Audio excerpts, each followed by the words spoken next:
Good morning. Just acknowledging your picture is, at the moment, a bit dark.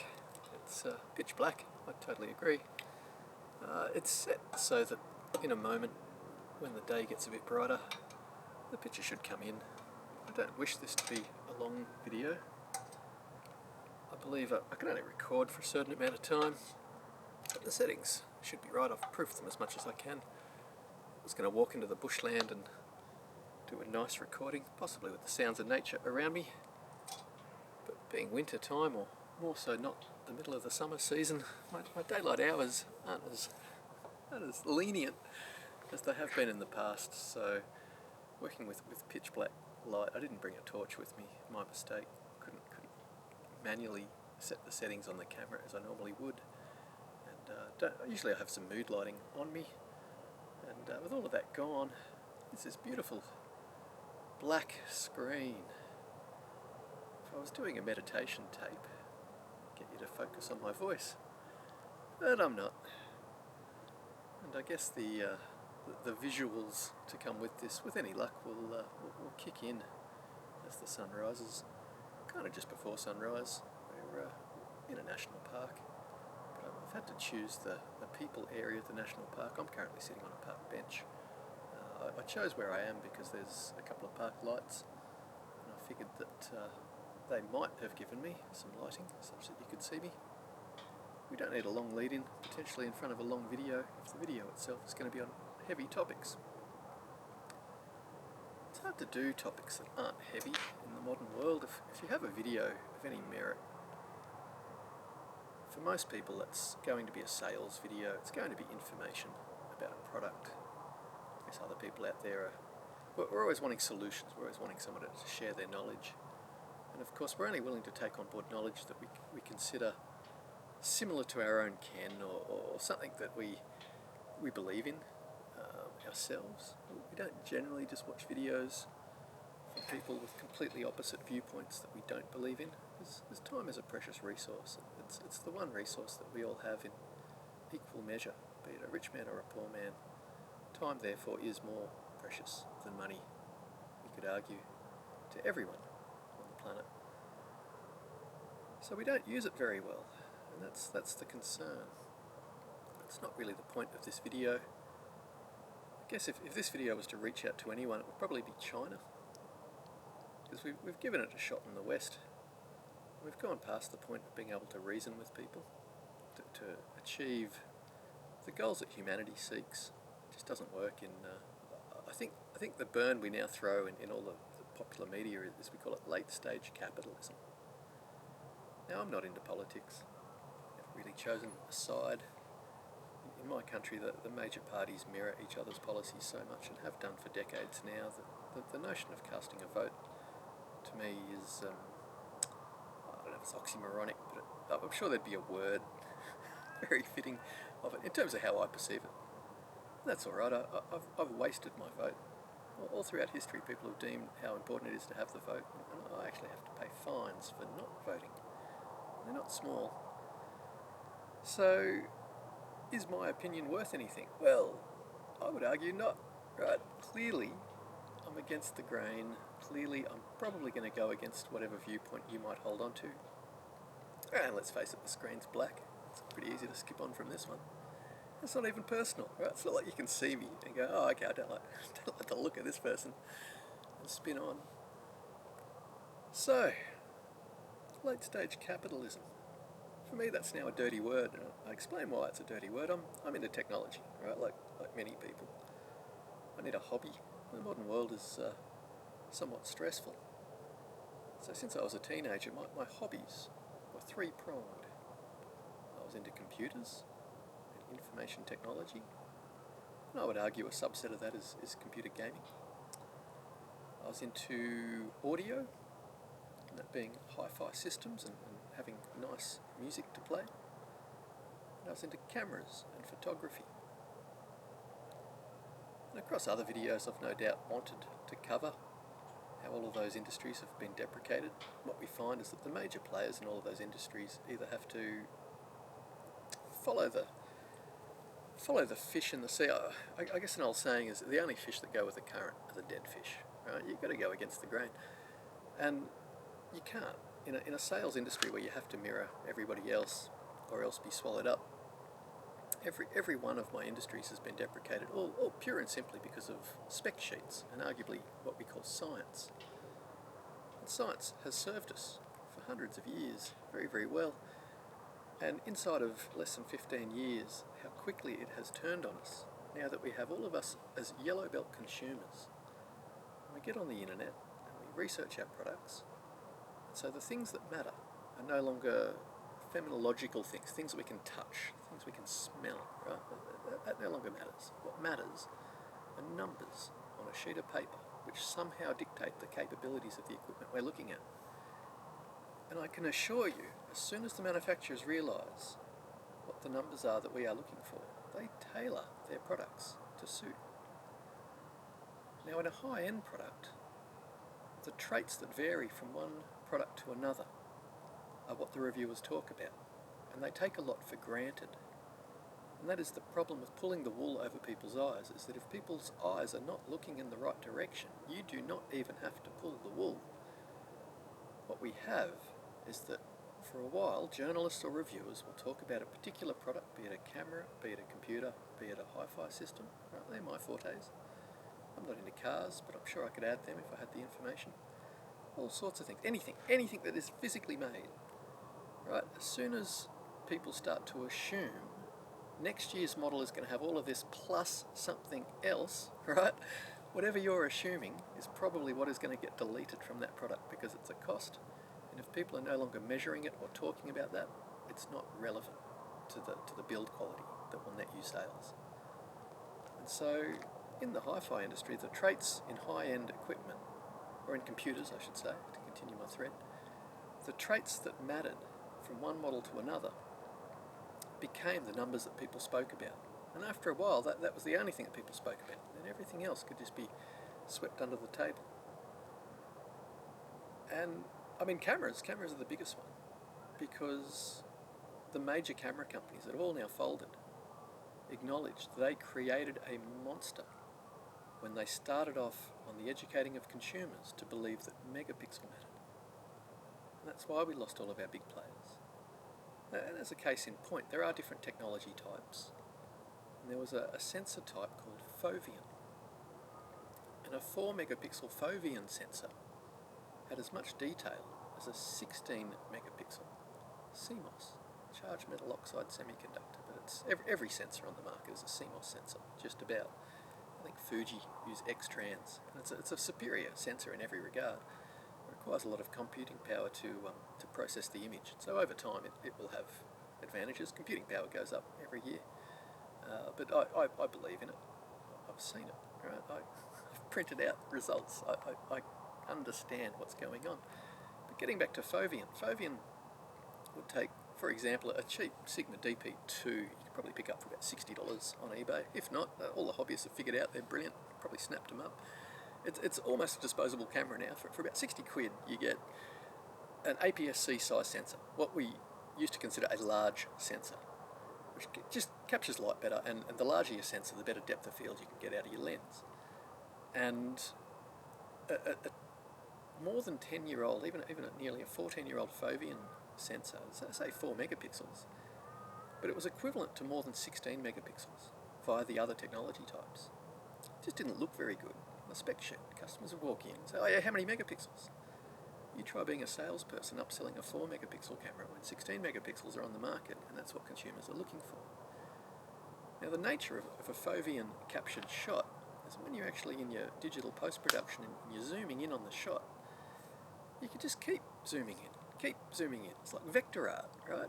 You don't start seeing the image break up into pixel structure, and it's quite outstanding. The first time you look at a 4 megapixel or so foveon sensors went up in size to 16 and likely 24 megapixel, but at 16 megapixels basically where, as far as I can see, they sort of left the market, which is a shame because they certainly punched well above what their spec sheets indicated. But every single product, from TVs to digital wristwatches, phones, I guess anything we buy, now targets a whole bunch of specs that are no longer meaningful. And in order to improve numbers that are no longer meaningful,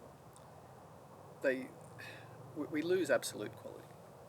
And we've got this research and development cycle in a consumer build it to generate sales method, where basically everything has to be tossed out and everything has to be rebought. And it's really kicked strong in the last 10 years. And what we're finding is that as these companies get broker and broker, right, they've deemed there's a certain customer base that is worth their time to deal with, right? So a lot of the companies have opted to not service low socioeconomic price points. And there's a reason for that, right? If you're a little bit broke and something goes wrong with the product you've bought, you will contact said company. But the upper socio-demographics don't, right? They get back into the time is more important mantra, and it's easier for them to just throw money at the problem rather than waste time in inefficient customer dispute channels. And so what we've found is that all the big companies, certainly in the last 12 to 14 years, have deemed, how do we stop servicing a certain segment? How do we keep servicing the top tier segment? The easiest way to do that is to only sell products to the top tier segment. And so we have never seen the prices have gone up. The products have been restructured in such a way that they're all getting into, say, hi-fi, for example. Here's HDMI 2, here's HDMI 2.1, here's Bluetooth 10, here's Bluetooth 20. We'll just keep pushing you forward. And a very unfortunate thing happened in that one of the leaders, right, in business, most businesses will look to whoever the leader is and try to emulate their model. Microsoft doesn't. It's the worst. It's the leader in an industry, and it looks to all the competitors that are coming up at it. It goes, oh, that's working for them, we'll try that. And it's killed them, right? As a person who serviced PCs since the 80s and certainly early 90s, was my first computer business,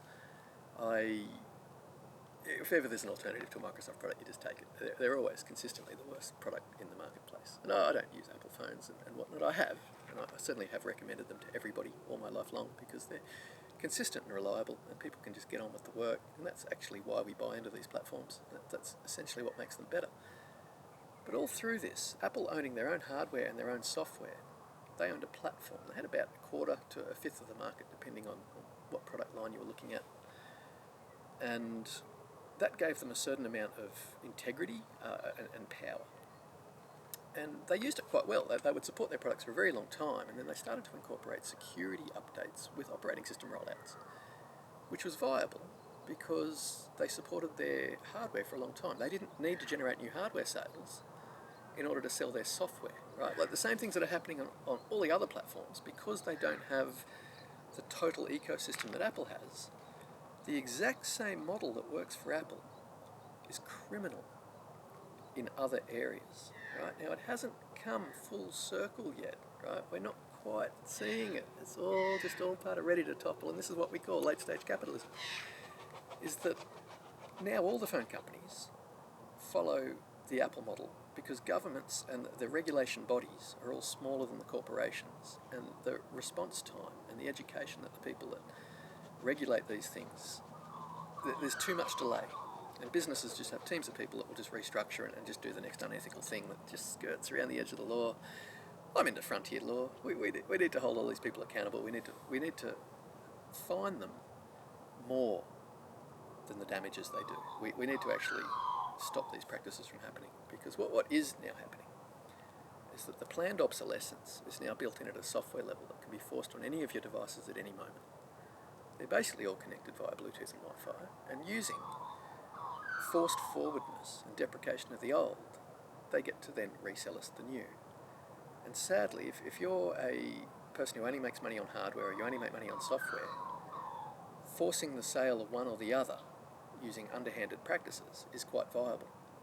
Whereas we get back to the industry leader who set these things up and allowed them to be perceived as consumer friendly, Apple makes its money through software sales on its platform. So they don't care if you buy into the latest software platform, and they don't care if you buy into the latest hardware platform. They don't have to make their profits in those areas. But for example, if you are using the Android operating system and you're a hardware seller in the Android ecosystem, or worse, if you're a modem chip maker in an Android phone, and you need to sell more units, you need to deprecate the old models. And so it's amazing, just via firmware or just via an update, how consistently all of our products keep getting deprecated, stopped. So, just moving forward, okay, I'm at the halfway mark of my video. I'm assuming I've got a 30-minute feed before the camera stops recording. I am using a camera that can record for longer than that, but I'm not going to do the long, chewy YouTube video.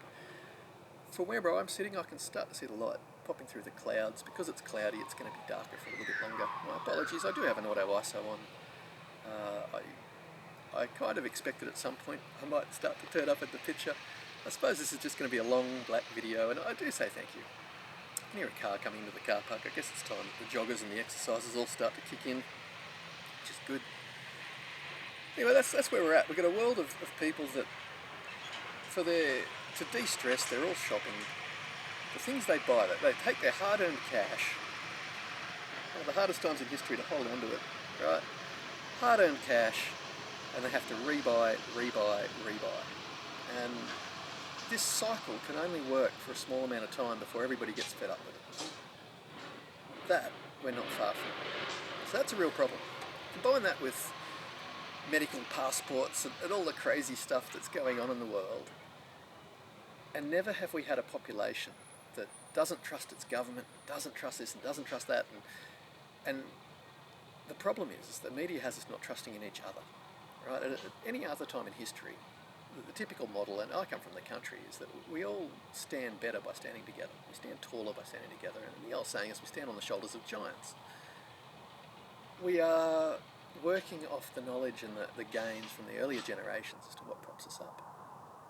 And yet, since the no-fault divorce in the 60s and the notion of all through the 80s, you get children that have left home, and then they're raising kids at a young age, and then those kids are rejecting their parents' views, and we've got no longer these giant families, these notions that grandpa or a parent can educate the younger generations how to be financially sound with their decisions. You know, we're all getting delivery food from unsustainable systems that prop up the people at the top of the company, and you know, none of the little people on the way, and nobody understands that every time we throw money in, and that's it, I vote with my wallet. So I only buy from bricks and mortar stores in my local market. But when we vote with our wallet by either supporting a particular product or not, that's the strongest way we can show, you know, this is the direction that people want to go in. And the problem is, in a world that's laden with marketing and salespeople that need to get their commission, that nobody guides us in the right direction. And just to confirm that, I'll go back to plasma televisions, right? They were selling for 1/4 the price of the equivalent LCD for movie and TV quality. So anyone in the late stages of plasma, and Pioneer got out, they made the best plasmas and they could see the writing on the wall, so they got out. But in the last generations of plasmas, if a customer came into a shop and the sales agent could sell an LCD for 4 times more money and therefore get more commission, did they meet the customer's needs by selling the cheaper, better product? Generally not. Right? Now, if you're in a small country town and you've got repeat business, absolutely. But the problem is, if you are an ethical retailer, it's only a matter of time before an unethical retailer has made more money than you, and therefore either buys you out for your customer rapport, or customer handling and your positive reviews, or buries you. And as we've experienced in the last 2.5 decades, the amount of times that a large corporation swallows up a small company or corporation either to end a lawsuit or to bury a patent that's going to hurt their product. We're no longer standing on the shoulders of giants. The same things that propped humanity up for centuries, this constant evolution towards greatness, has inside of 15 years turned. And none of us are being sentinels or ever vigilant against this. Therefore it's happening. And the problem is, as individuals, we have no power to put the stopper on it, right? And voting with our wallets, well, there's always some dumb sap that's going to vote with their wallets in a different direction, and sadly there's probably more of them, and it's not that they're dumb, they're yellow bill consumers, they've read the spec sheets, right? They feel educated, they've put in hours into researching their next purchase. But the road along the way is so manipulated and so twisting and so difficult to navigate that the chance of them hitting their destination consistently is not very strong. And so this is where I get back to, I think I was applauding China at the start of this. it's hard to say. Look, any country that has sacrificed for its own people to put itself in a better position, right? There's something about that we have to respect. Right? They've had social policies like, only one birth per family, whatnot.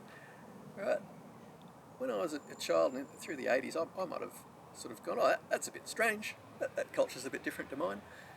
As I've grown up, I've come to appreciate what happens when the head of the company, right? You need your chief executive officer, you need the person at the top to have a vision, and you need to have them take you in a direction.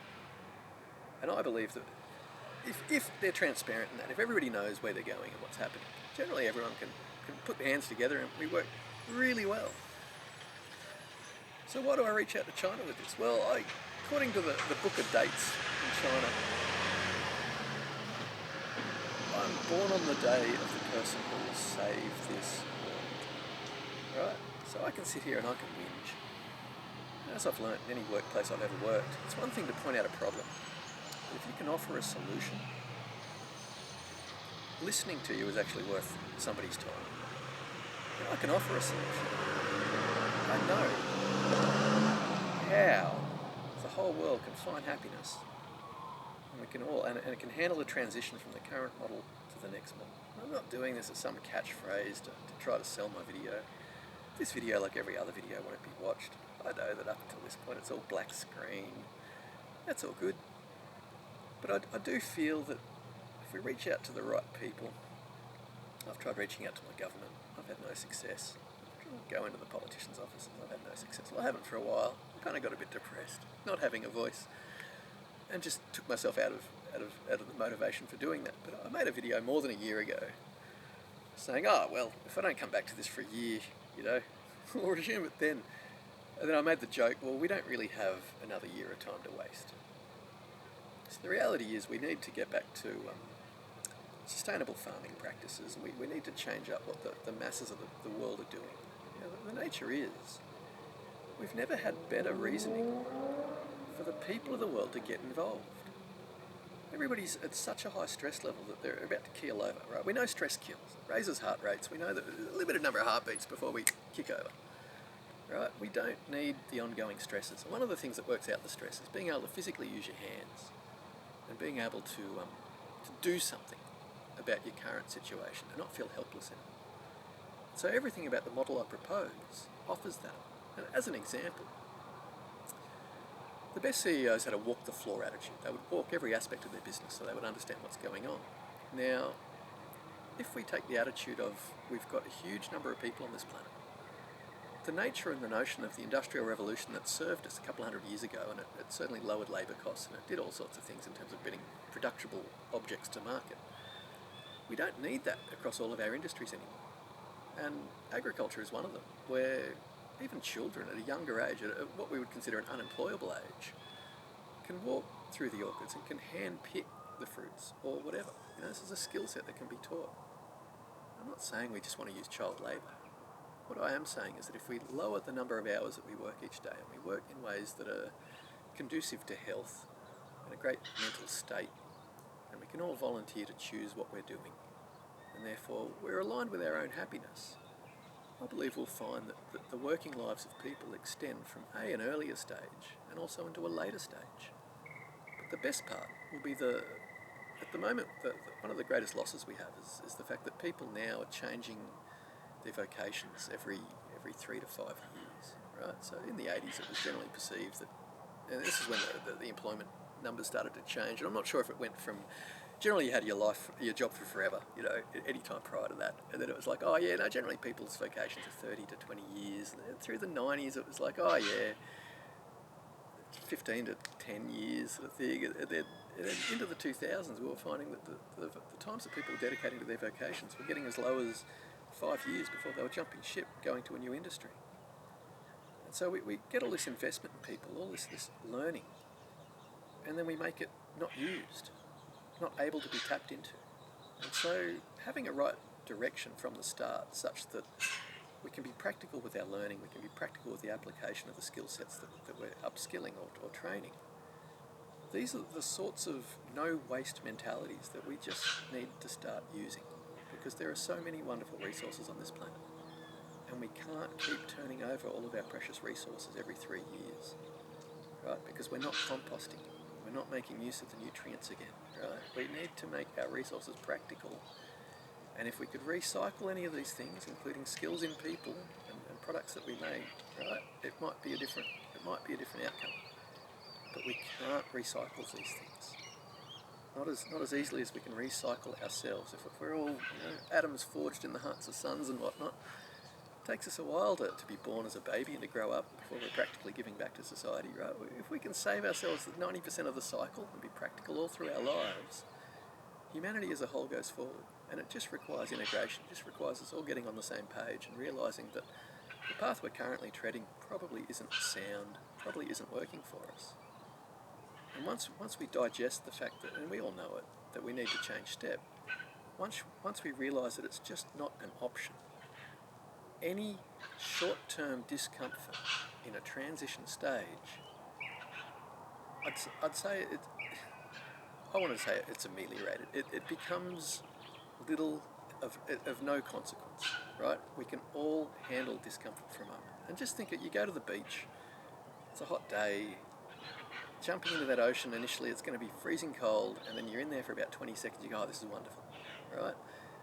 In any edge zone where there's a transition happening, right, there's this potential in state transition of a stage of discomfort, right? And that's just how humans work. We've got a dualistic brain.